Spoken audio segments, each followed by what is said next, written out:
गज पस सावक हाथी, चौथी वस्तु का नाम घोड़ा पतिया, और पांचवी वस्तु का नाम वहाँ दरबार में नृत्य करने वाली जिसका नाम है लाखा।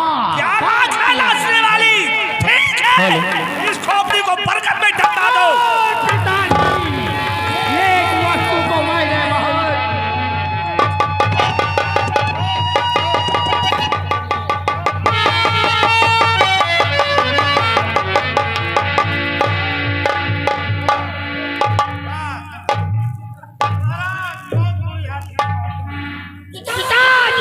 भाई हाथियों में यही है गज पस सावक हाथी। ये हाथी महाराज बहुत काम की हाथी है।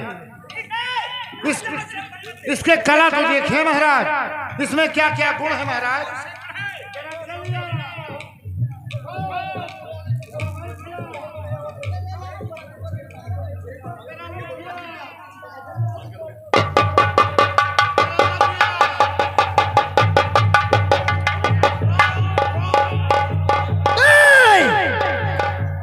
पहलवान ले जा इसे।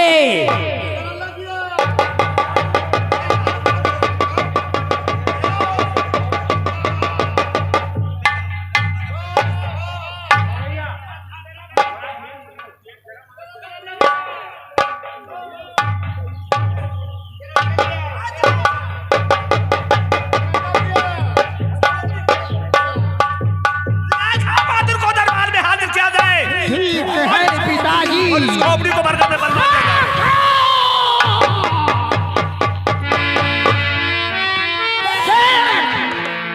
तू जिस प्रकार से अपने महोबे में नृत्य गान किया करती थी, आज उसी प्रकार से तुझको मानो में नृत्य गान करके दिखाना होगा। नहीं तो ये मेरी तलवार तेरा। बहुत अच्छी बात, वैसे ही करूँगा।